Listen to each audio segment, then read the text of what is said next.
Good morning, afternoon, or evening. Welcome to I'm Talking Waffles. I'm your host, Ileana. So I am very excited about today's topic, which is basically identifying and preventing burnout. So without further ado, let's just jump right into it. So the definition of burnout is basically emotional exhaustion, depersonalization, and a decreased sense of accomplishment in someone's occupation. So emotional exhaustion meaning like emotional depletion and work-related exhaustion. Depersonalization is the degree to which an individual is detached or the degree that an individual treats others with an impersonal response. And personal accomplishment is defined as the feelings of achievement or competence related to one's work. So burnout basically develops as a result of chronic exposure to stress, as a result of long-term perceived inability to meet situational demands. So some of the consequences that are related to burnout is sleep deprivation, change in eating habits, increased illness due to like a weakened immune system, difficulty concentrating, poor memory or attention, lack of productivity, poor performance, avoidance of responsibilities, and a loss of enjoyment. So there are multiple different signs of burnout, and we're going to divide them into physical, emotional, and behavioral. And physical signs of burnout include like feeling tired 99.9% of the time, lowered immunity, frequent headaches, back pain, muscle aches, as well as change in appetite or sleeping habits. In terms of emotional, it's going to be a lot of self-doubt, feeling helpless and hopeless, detachment, decreased motivation, increasingly like negative outlook, and a decreased satisfaction and sense of accomplishment. And finally, in terms of behavioral signs, it's withdrawing from responsibilities, isolation, procrastination, overusing food, drugs, and alcohol to cope, taking out frustration on other people or other things. In terms of like class, it's like skipping class or coming in late or leaving early or showing up to work late or showing up to work, anything like that. And there are actually 3 stages of burnout. And so it's important that if you recognize whatever stage of burnout maybe you're in, to do what you need to do, which we're going to talk about that later. But we're going to talk about the stage 1 first, which is just milder symptoms. And that's mental fatigue at the end of the day, feeling unappreciated, frustrated, or tense, physical aches and pains, feel like you're always falling behind in your work, and not looking forward to the next day. Stage number 2 are longer lasting symptoms. So these symptoms are more challenging to reverse than the first stage. And they include like a disillusionment about the job or school, feeling bored, apathetic, or frustrated, feeling like you're being ruled by a schedule, periods of psychological or physical symptoms that even last like when these situations go away, you still have these like psychological symptoms, which include like irritability, aggression, anxiety, depression, substance abuse, and unalivened thoughts. And stage 3 is severe burnout. So these are like chronic symptoms that if they're left untreated, they can turn into pretty nasty psychiatric and physical health disorders. So that would include like substance abuse, shorter life expectancy, high likelihood of a divorce, and high job turnover. So now that we understand like what is burnout, what are the stages of burnout, what can we do to prevent burnout? Because everybody has experienced burnout in their lifetime. And so how are we going to prevent it? And that's what I'm going to tell you now. So some ways to help prevent burnout is, well, number 1 would be recognizing burnout and understanding the related risks. So a lot of times when somebody is burning out or in their stage 1 or like any other stages, there's a lot of self-denial because you're like, oh no, I'm fine. Like this is normal. Like I'm always exhausted and tired and hate everything around me kind of thing. And then when you actually take time to relax, you realize, oh, wait a second, I was pretty burned out. Like I need to take time for myself. And so this actually ties into like self-reflection. So really understanding like your own needs, realigning your goals and expectations for yourself, and looking at like your weekly schedule to reduce or eliminate any unnecessary items.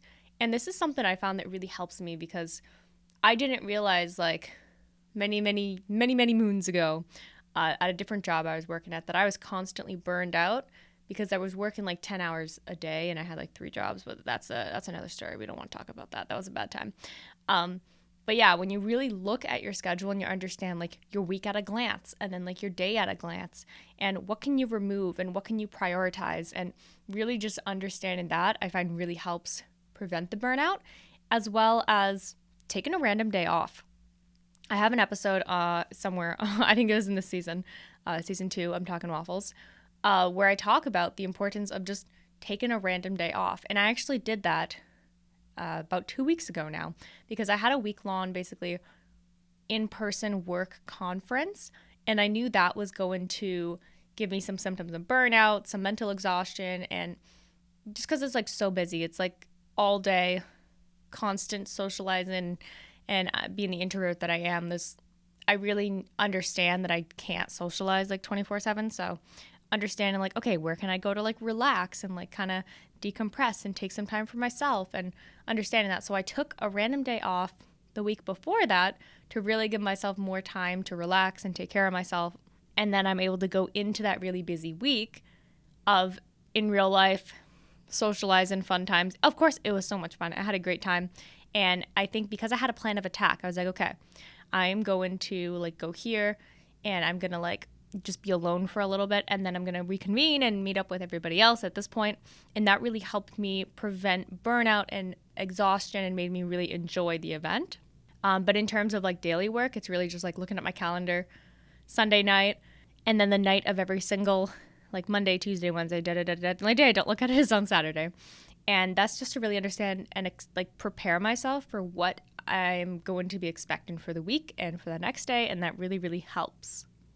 Another one, which of course is in a lot of this, and it's exercise regularly. You got to exercise. It's so good for you. And yeah, that's pretty much that. And of course, eating a well-balanced, healthy diet, always important. The better you treat your body, the better you're going to feel. Get enough sleep. This is so important. As somebody who had insomnia for like decades and finally got rid of it, my sleep, oh my goodness. It seems fake because I wake up and I'm like, wow, like I have so much energy and like I feel so much happier, and I don't feel like there's a big weight on my back because I learned how to sleep properly. It's honestly, I know I say game changing a lot. You could just take a shot anytime I say game changing. I know I had an episode or 2 ago where I'm just like, game changing, game changing. Yeah, it's game changing. Another one is to include a daily enjoyable like timeouts. So this is basically like yoga, meditation, or just like a hobby you enjoy. For me, it's writing. I love setting aside time just to write every single day. It's so much fun.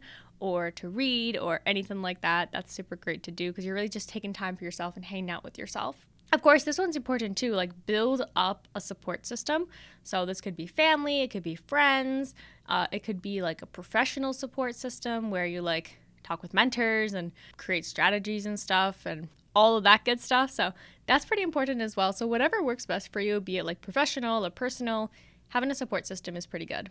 So those are some of the tips and tricks about like how you can help prevent burnout. And sometimes you don't even realize that you are burned out until you take a break. And that really like resonates with me, because even on like the weekends, like I feel like I'm like, oh, I need like an extra day. And when I start to think that, I'm like, oh, maybe I'm getting like burnout right now. And so I would highly recommend just take a random day off. I like to do it on a Friday, so then you get a Friday, Saturday, and a Sunday. But you could also do like a Monday, so you have like a Saturday, Sunday, Monday. Sorry, I just woke up when I'm recording this. Yeah, so just taking that random day off I found has been the best in terms of helping me prevent burnout, because I'm like, oh yeah, like forcing myself to relax. Oh, also unplugging from your work life is really important when you're preventing burnout, because maybe it's your work that's like making you feel burned out, or maybe it's, I don't know, school or something like that. So just like not thinking or even checking work related emails. I set my phone to like a personal mode, because like there's like these like modes you can set it. There's like work mode and personal mode. And so when I set it to personal mode, all work related notifications are muted until the morning, and that's been really helpful as well, because I'm not like, oh, like there's a bunch of messages going on like in Slack right now, and I'm like, I gotta go check them, and then I'm like, no, it's like 7 p.m. I need to take time to relax. And so when I don't see those notifications go up, I'm like, it doesn't like kind of break my relax and train of thought, if that makes any sense. So I hope that helps. I hope that you are inspired. I hope that it helps you recognize burnout and really understand like the complexity and importance of not burning out, because it's not good for you. And yeah, so with that, we're going to jump to everybody's favorite part of the show. That's right, it's the fun fact of the day. So today's fun fact is, dun da da, laughter, even deliberately induced laughter, not only provides emotional satisfaction, but also significant psychological benefits and relaxation.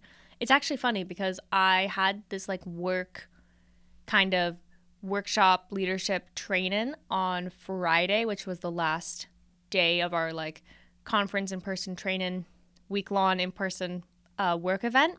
And it started off with just this video of people laughing, and everybody started laughing in the video, and it made everybody in the room start laughing. And it basically talked about like that fun fact that I just mentioned. And it's like, yeah, like laughter really does make you feel better, even if you're forcing it. And so then we had to go around and greet people with our most boisterous laugh. And I do like an evil villain laugh to like multiple people. And honestly, it like woke me up. And I was just like, I'm like, yeah, this is great. Like, I got to do that more often. It'll make you look like a weirdo, but if you're feeling stressed, just start laughing like a super evil villain, and it's going to make you feel better. It's so bizarre, but it works. So with that, I'm going to bid you a great rest of your morning, a great rest of your evening, a great rest of your night, a great rest of your apocalypse, and a great rest of your daily life endeavors. I hope that if you're experiencing burnout, you got some good tips and tricks on how to manage it and prevent it and all of that good stuff. And if you're not burned out, that's pretty good too, but just make sure that you're aware of if you're starting to feel it, because burnout creeps up on you and then it consumes you. I will see you next Monday. Bye!